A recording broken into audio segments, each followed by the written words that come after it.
캄보디아 총선에서 훈센 총리가 이끄는 집권당이 압승을 거두면서 33년간 통치했던 훈센 총리의 임기가 최소 5년이 연장됐습니다. 안팎으로 우려의 목소리가 나오고 있는데요. 관련 말씀 캄보디아 현지 장완익 선교사님 전화 연결해서 들어봅니다.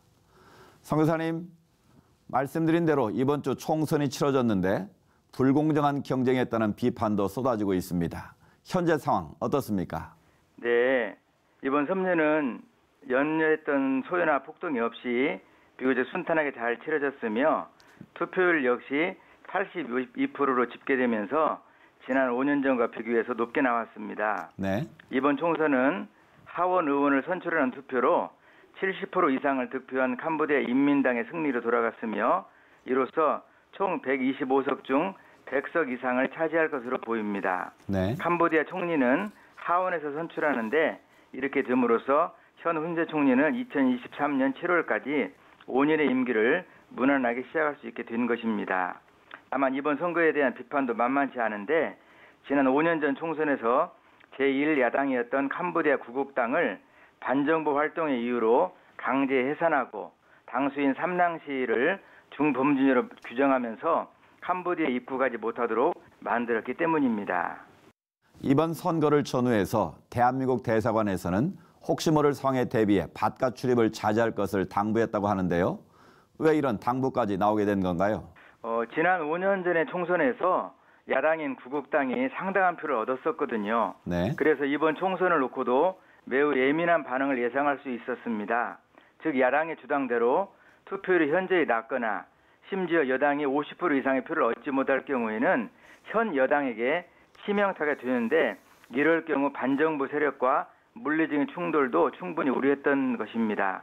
그러나 물리적인 충돌이 발생할 경우 외국인 선교사나 기독교 계통의 NGO 사역자들은 양쪽의 표적이 될 수 있기 때문에 그래서 일부 선교사 단체에서는 총선을 전후해서 휴가를 권고하기도 했었습니다.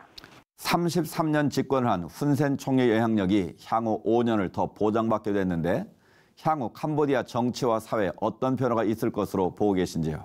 네, 앞으로 5년이 참 중요한데 이 중요한 5년을 위해서 또 훈센 총리는 훈센 총리대로 총선 전에 개신교를 포함한 각 종교계 인사를 만나기도 했고 네. 또 이러한 장기 집권을 위해서 많은 공을 들였습니다.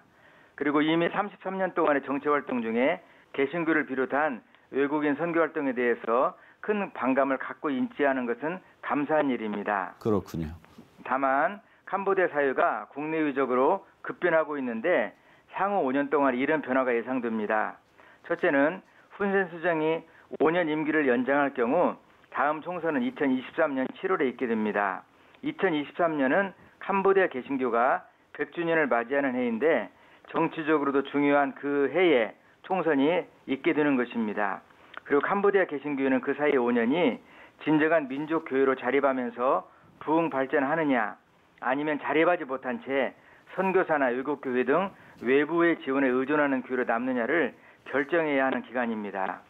또 하나 2023년은 캄보디아에 한국인 선교사가 입국한 지 만 30년 되는 해입니다. 네. 그렇기 때문에 캄보디아의 한인 선교 역사 역시 30년 동안의 사역에 대해 한국교회와 세계교회 앞에 바른 평가를 받아야 하는 시점이 되는 것입니다.